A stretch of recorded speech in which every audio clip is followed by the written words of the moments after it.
Los defectos. Hoy voy a hablar de ellos para referirme a mi primer trabajo en esta suerte de trilogía que he improvisado, que está aquí detrás y que recuerdo tan arduo trabajo me llevó, porque la profesión de escritor es así.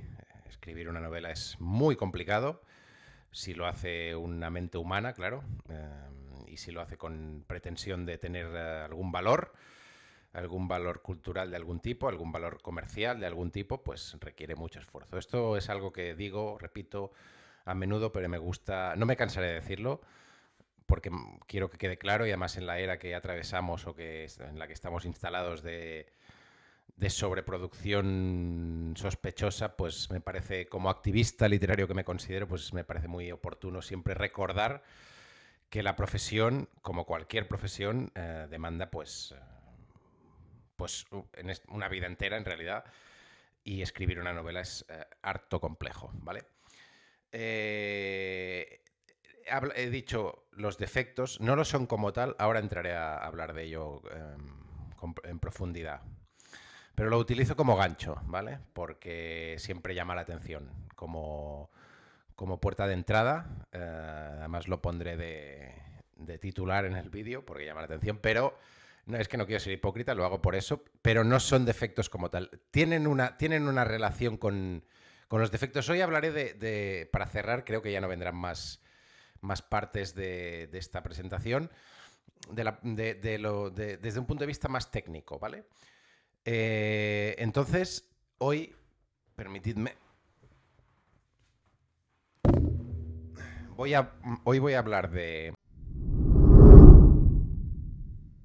tono, ritmo y del narrador.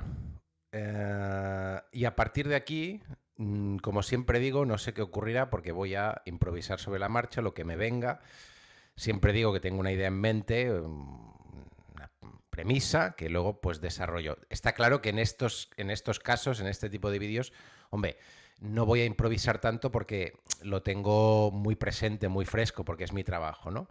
Y el libro en sí, la novela en sí, pues todavía, aunque ya la estoy empezando un poco a olvidar, en el buen sentido, a olvidar me refiero que ya, como dicen la mayoría de escritores, quizá todos, pues cuando terminas un libro dejas que viva su vida, ¿no? Y un poco te desentiendes o te desvinculas un poco de él. Es como, salvando las distancias, por supuesto, es como un hijo que cuando ya está publicado, pues dejas que viva su vida, que siga su camino y que encuentre su identidad.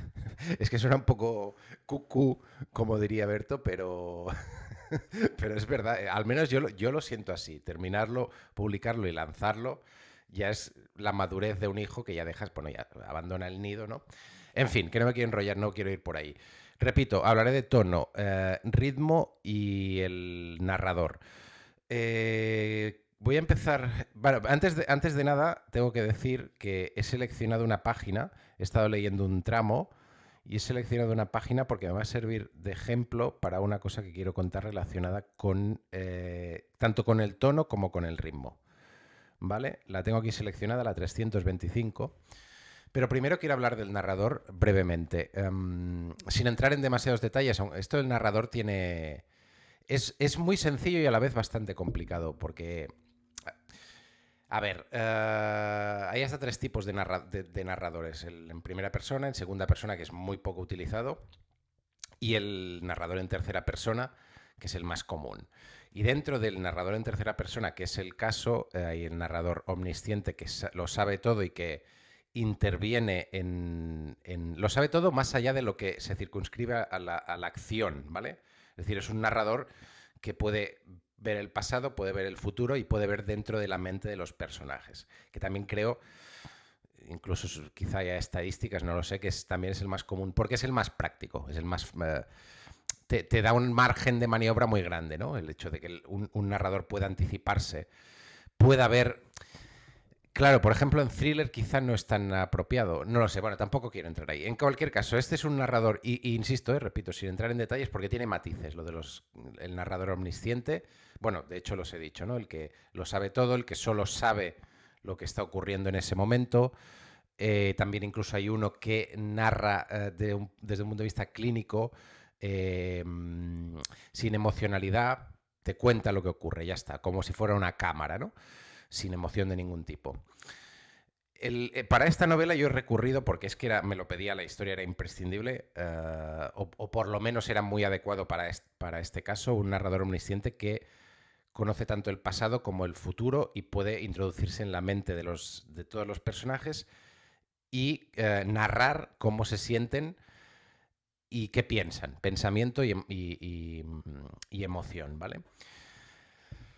Lo del narrador lo digo porque, de este tipo de narrador, porque, y enlazándolo un poco con lo que decía de los defectos, que insisto, no es un defecto, y no lo digo por vanidad, defectos hay, pero creo que los defectos, igual que las virtudes, en literatura por lo menos, creo que en cine también estamos en las mismas, porque siempre digo que el cine y la literatura son primos hermanos.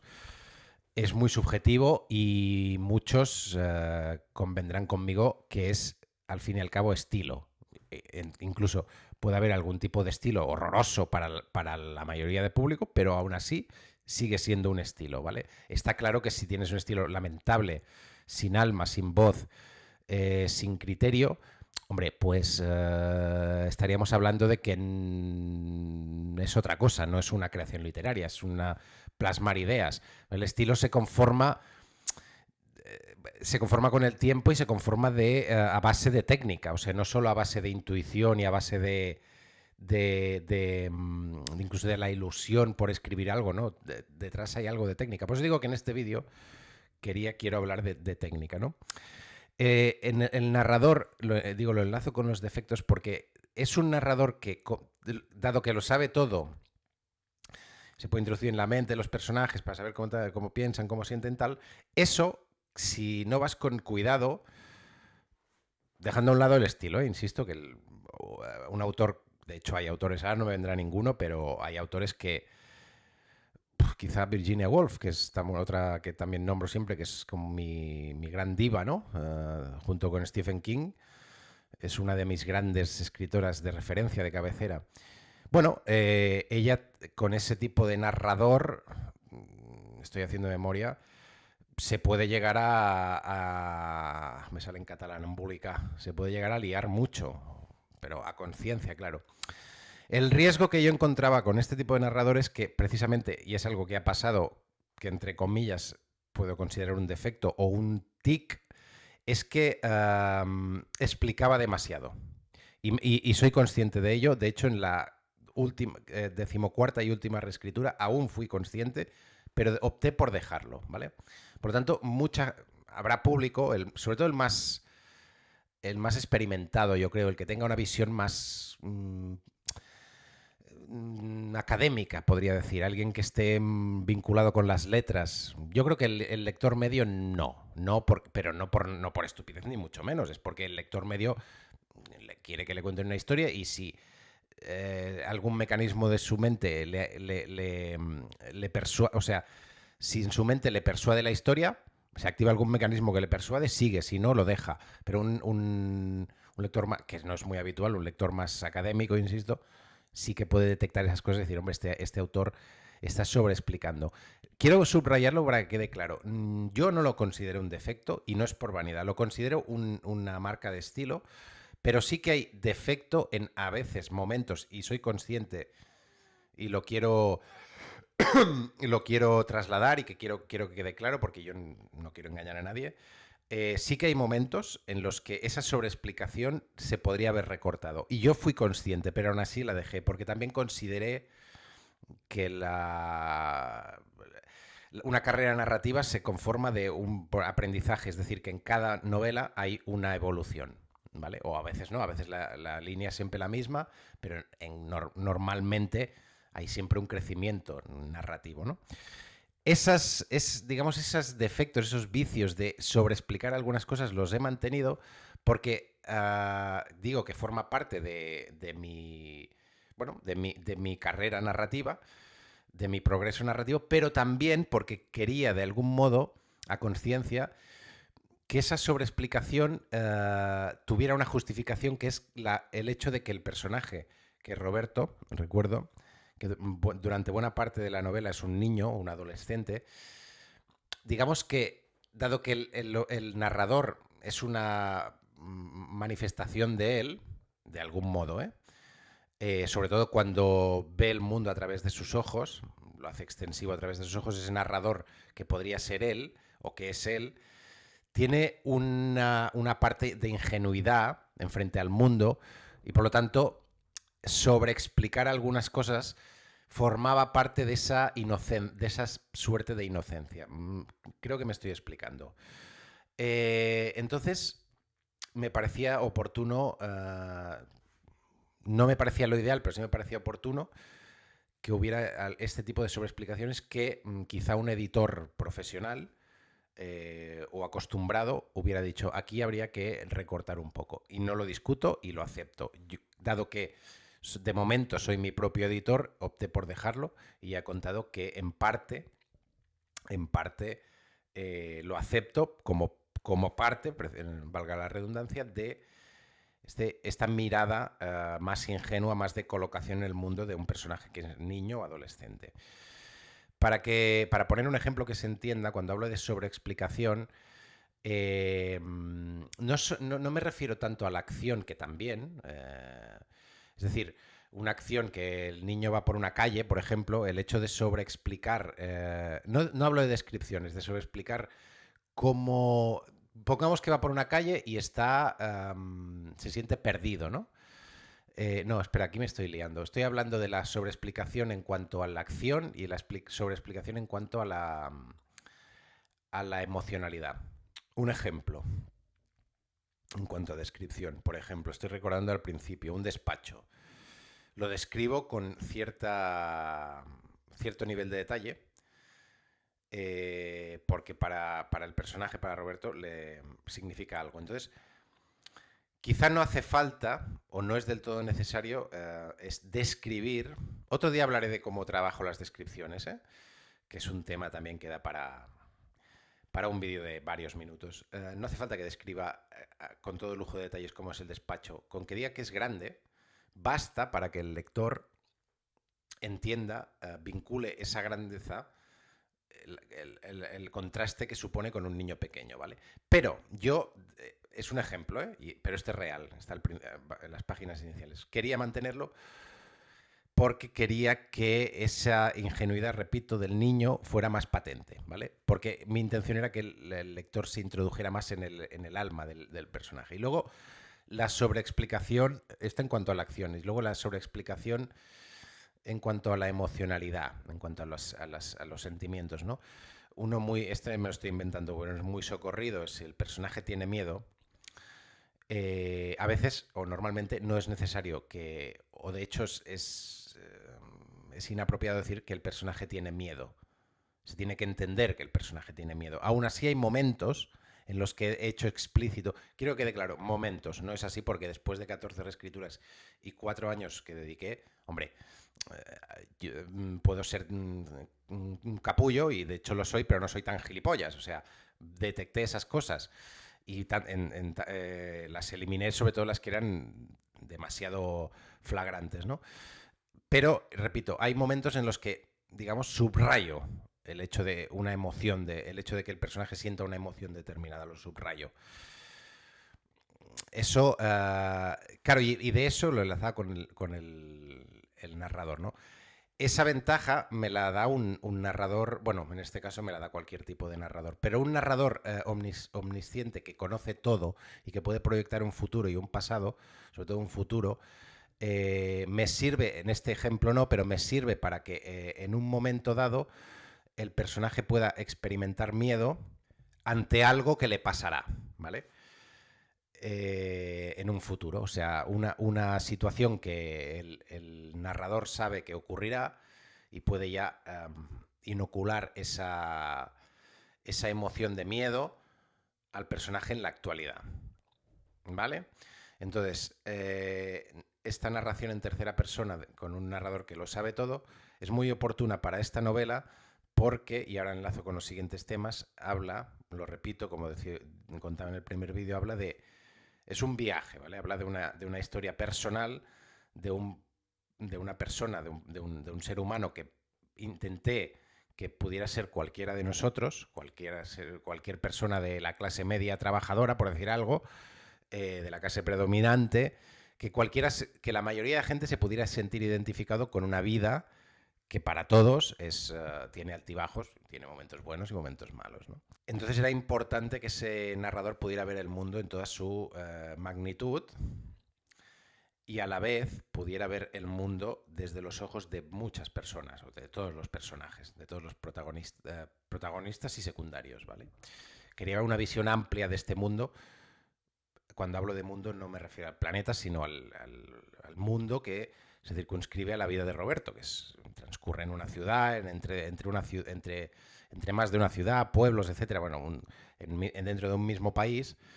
Pero bueno, la envergadura de todo el planeta, metafóricamente hablando, es lo que yo quería trasladar con el protagonista, que él se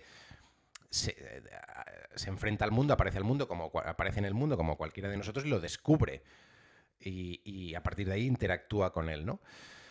Ya salto al tema del tono y el ritmo, porque creo que ya no tenía nada más que decir sobre el narrador. Pasa que está ligado también, indirectamente ligado, lo del narrador sobre todo con el tono. Y es que ahí quería llegar, sobre todo con el tono. Claro, el tono es muy complicado y también requiere un vídeo de horas. De hecho, podríamos estar aquí horas hablando del tono. O no, quizá no tanto. Pero en cualquier caso, el tono en literatura tiene una dificultad muy grande, añadida, mucho. En cine es más fácil porque el tono, la atmósfera, ¿no? El tono y atmósfera yo creo que tienen algunas diferencias, pero a la vez son muy parecidas. También es algo que podríamos discutir o hablar de ello, ¿no? Pongamos que ahora mismo para seguir adelante, que es lo mismo, tono, atmósfera de la historia. O sea, déjame pensar en una película. También un clásico cuando hablamos de tono y de atmósfera. Seven. Todos hemos visto Seven. Quien no haya visto Seven, por favor que se vaya. Que cierre la página que cierre esta página o este audio y se vaya. O que se vaya a verla, coño. La atmósfera de Seven es decadente. Fijaros que se pasa 5 de 7 días en la ciudad que nunca hemos sabido cuál es, lloviendo. Los crímenes son sádicos, son grotescos. Hay todo un trasfondo, todo un contexto de mal rollo. Pues la mejor definición que se me ocurre. Todo, pues sórdido, ¿no? Y ese tono, de hecho, es que no quiero hacer spoilers para quien no lo haya visto, pero bueno, cuando investigan al asesino en serie, todo lo que descubren alrededor de él, de nuevo vuelve a ser sórdido, ¿no? Y claro, crear esa atmósfera, bueno, un recurso muy bueno, muy hábil, es pues una época lluviosa que le da siempre esa pátina de oscuridad, ¿no? De tiempo decadente, como de tristeza o de... Bueno, yo creo que se entiende, ¿no? O sea, se queda muy claro en la película. Y luego, insisto, todo lo que rodea los crímenes y todo es todo muy grotesco. Claro, en cine, digo, el cine tiene la gran ventaja de la imagen, porque con la imagen es mucho más fácil crear una atmósfera u otra. Ahora estoy pensando en, yo qué sé, pensemos en alguna comedia romántica, un escenario bucólico de florecitas y arbolitos. Es muy trillado, pero no deja de ser así porque ayuda, por supuesto ayuda a crear esa atmósfera, ¿no? Eso a un nivel muy superficial, ¿eh? Luego también el tono o la atmósfera de cada obra, de cada libro, de cada película, por supuesto se puede matizar mucho. Estoy usando ejemplos muy elementales, ¿no? En literatura los escritores no tenemos esa ventaja, esa herramienta narrativa, porque claro, es todo palabras, lo cual lo complica. Lo complica, yo creo que es objetivo, porque no tenemos que crear imágenes en la mente del lector, ¿no? Pero tenemos recursos. Y lo enlazo, decía, con el narrador. Un recurso que hay para crear un determinado tono es a través de la extensión, perdonad, la descripción de los escenarios determinados. Eso es muy evidente, ¿no? O sea, si yo describo pongamos que este tono, aquí el tono es, ¿cómo lo describiría con una palabra? Melancólico, por ejemplo, triste, pero no decadente, pero sí como de... Sí, yo creo que la palabra es melancólico, como de tristeza sostenida, como de falta de esperanza, este rollo así como, ¿no? Entonces, para describir, claro, yo puedo describir escenarios, pues no sé, austeros, estoy pensando, estoy sobre la marcha, sin demasiada gracia, con, yo qué sé, de paredes blancas, sin decoración, eso pues le da un trasfondo, ¿no? Como de, pues de eso, de melancolía, de falta de vida, de falta de alma, ¿no? Y te traslada un poco a esa... De hecho, la portada es un buen ejemplo, porque esto es visual, pero esto pretendía precisamente este atardecer, que también es muy clásico, que traslada esa melancolía, ¿no? Del día que se acaba, que es una metáfora del ocaso de la vida o algo así, estas mierdas, ¿no?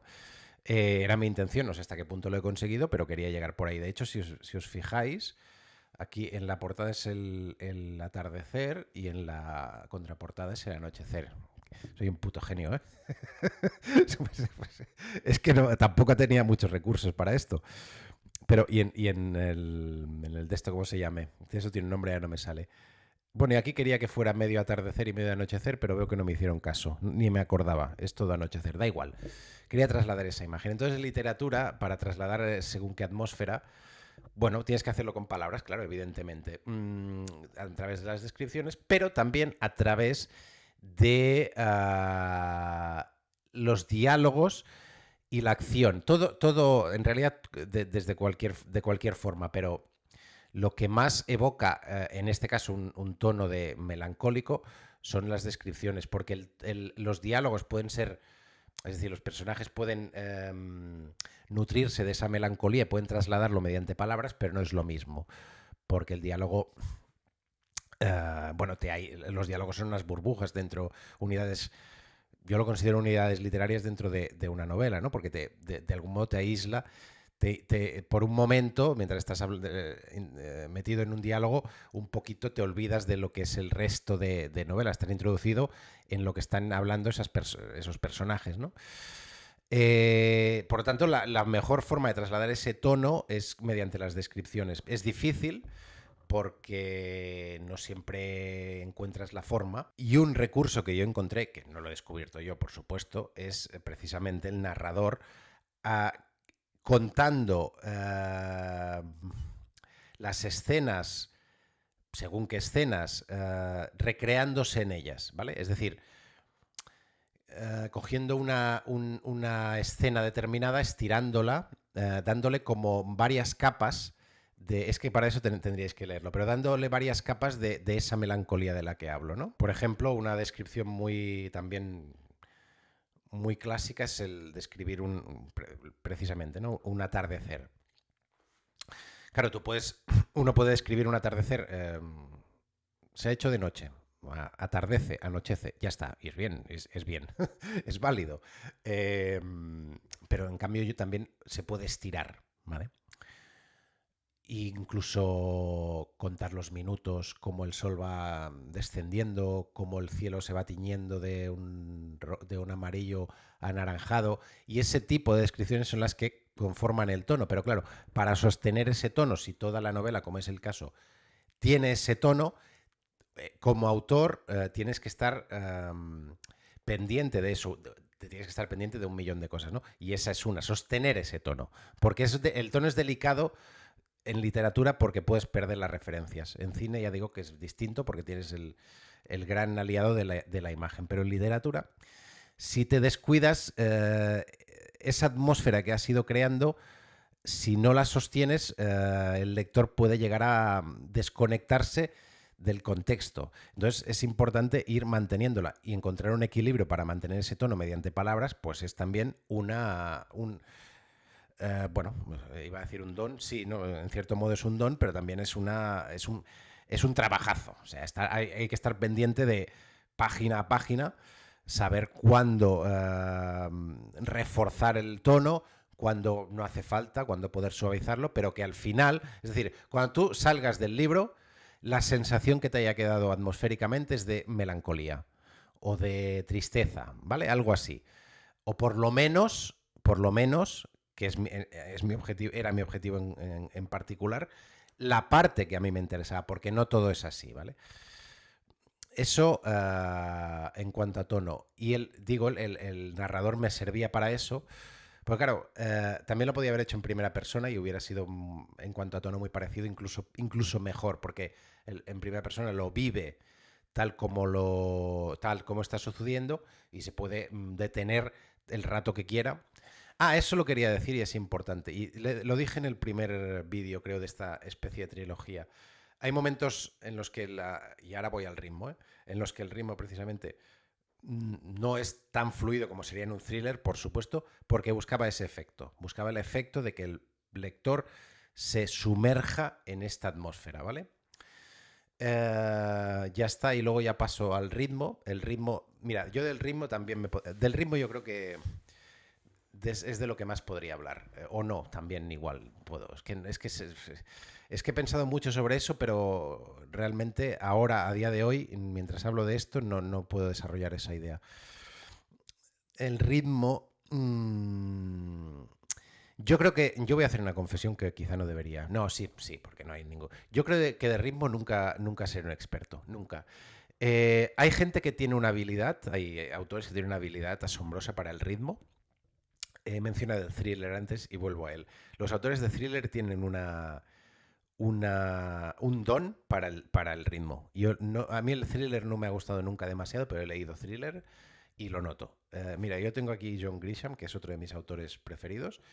El tío tiene una capacidad para el ritmo que ya quisiera. Bueno, no quisiera porque yo no toco ese tipo de literatura, ese tipo de historias.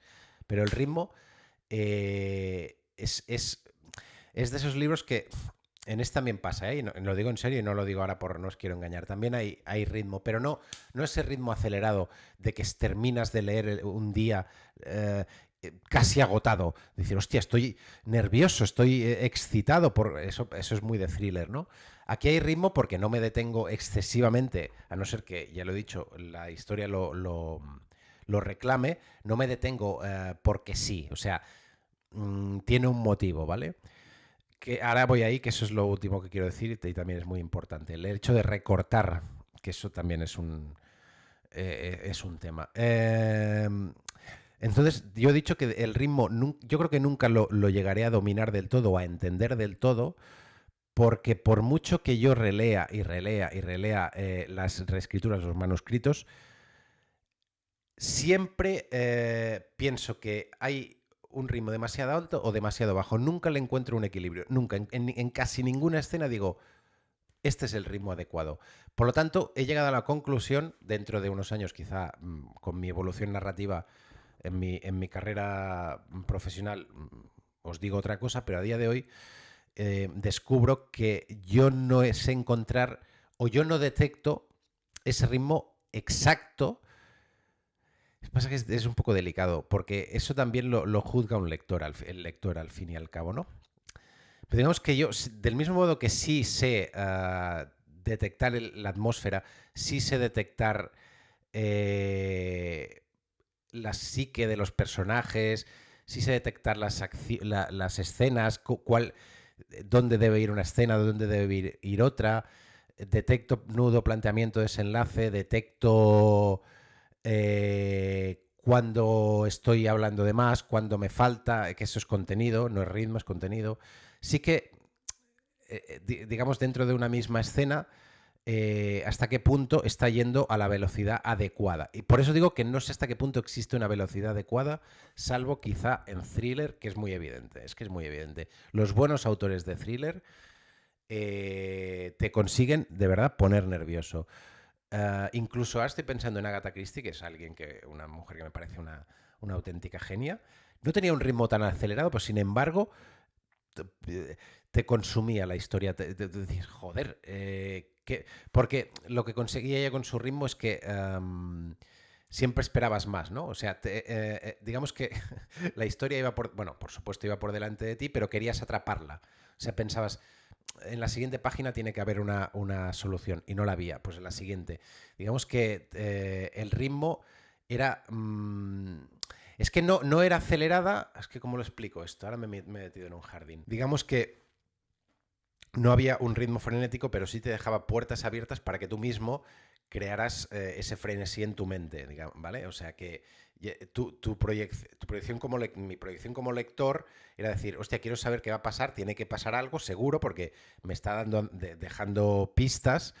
Entonces, digamos que sin que ella tuviera un ritmo tan acelerado, conseguía que el lector se acelerara. Creo que me he explicado. Bueno, da igual. Es que además no quería hablar de... en ningún momento hubiera pensado que acabaría hablando de Agatha Christie y de thrillers, ¿no? El ritmo aquí, he dicho, lo repito para cerrarlo, que es... yo nunca sé ver hasta qué punto es el ritmo adecuado, perfecto. Eso también creo, estoy seguro de hecho que lo juzga el lector, habrá quien le parecerá un ritmo adecuado, a otros dirán que es un ritmo lento, otros dirán que es un ritmo rápido incluso, de hecho, porque aparte en literatura también hay otro tema que también es una desventaja en relación con el cine, claro, en cine hay, pues, aunque puedes hacer películas de 4 horas, lo habitual son 2, 2 y media, 3. Entonces, dentro de 3 horas, 2 y media, las que sean, tienes que introducir todo, ¿no? Por lo tanto, ya digamos que eso ya determina el ritmo, porque cabe lo que cabe. En literatura es distinto, claro. Puedes escribir un libro de 100 y hasta de 1000 páginas. Entonces, el ritmo es muy relativo. Y repito, salvo en el thriller, el ritmo es muy relativo. Yo creo que esa es la conclusión. En cualquier caso, aquí, para enlazarlo con mi novela y con los temas de los que quería hablar, que era el narrador, el tono o la atmósfera y el ritmo, aquí hay un ritmo deliberadamente lento en ocasiones, sobre todo en ocasiones. Intento, digamos que en algunas escenas que requieran más rapidez, porque requieren, de hecho, por ejemplo, lo requiere porque hay un pequeño spoiler, hay un momento en el que hay una intervención policial, ¿vale?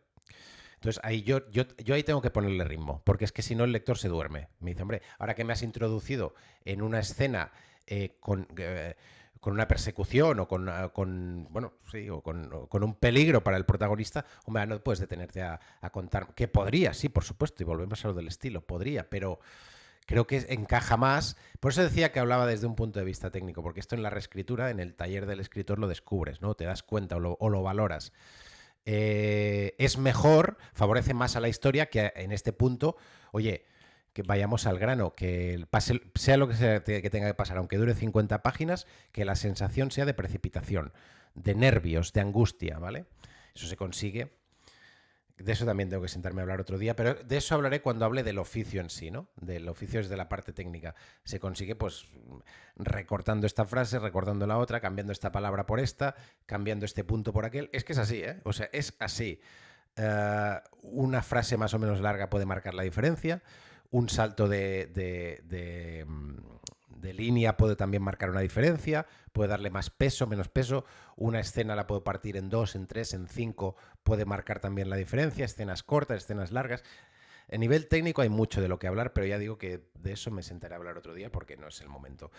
Lo último que quería decir, no lo he olvidado, es que he seleccionado una página, que es la 325, para poner un ejemplo que no es el mejor, pero me servirá. La frase que quería leer era... aquí está.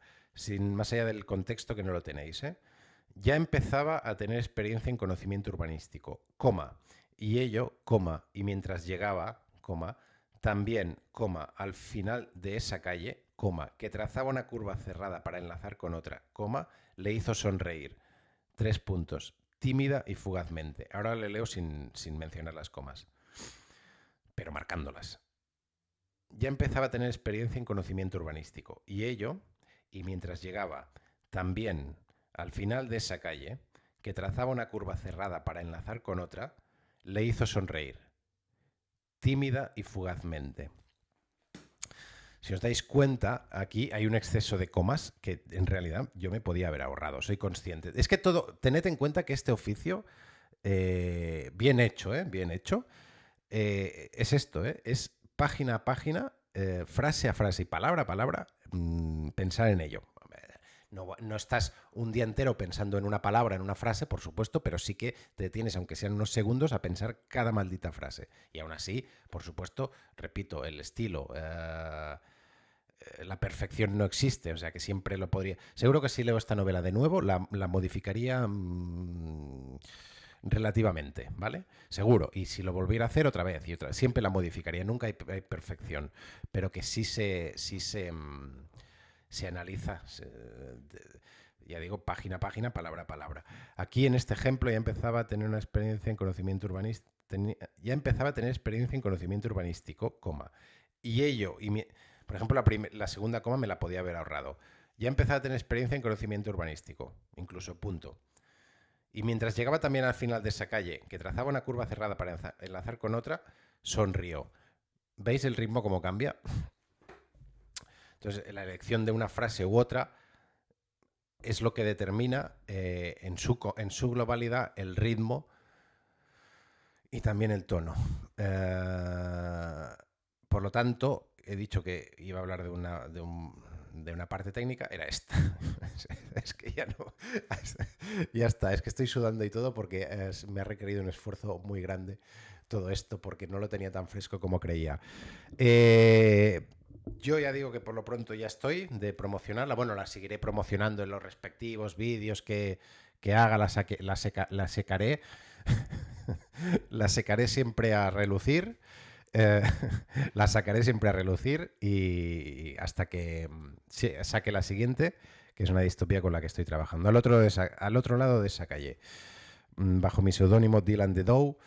Novela semi-autobiográfica ficcionada, es decir, no hay nada real, todo está inspirado en cosas que me ocurrieron a mí, pero no hay nada real, es todo ficción.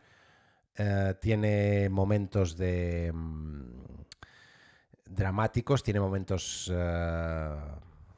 luminosos y es una historia, para resumirlo en una frase y para cerrar esta trilogía, es una historia que cuenta un viaje, la vida de un personaje desfavorecido, no dramáticamente desfavorecido, pero sí que enfrenta dificultades desde el principio y cuenta cómo descubre el mundo, cómo se relaciona con él, cómo descubre y se relaciona con la gente y cómo se descubre a sí mismo y reacciona ante sí mismo, ¿vale? Es una historia de vida de cualquiera de nosotros que quede claro, eso me gusta mucho subrayarlo, tiene acción, tiene ritmo, tiene intención, ¿vale? Hay personajes, héroes, villanos, secundarios, subtramas. Es una novela de ficción, no es, bueno, por supuesto no es alta literatura, es una novela comercial, o sea que no os penséis que vais a leer un ladrillo como si fuera un diario de estos aburridos, sin alma, no, tiene de verdad, tiene acción y de hecho creo que es incluso exportable al cine, pero bueno, ya hablaremos de eso con las grandes productoras de Hollywood más adelante, ¿vale? De momento nada más, nos veremos en la próxima. Muchas gracias. Hasta luego.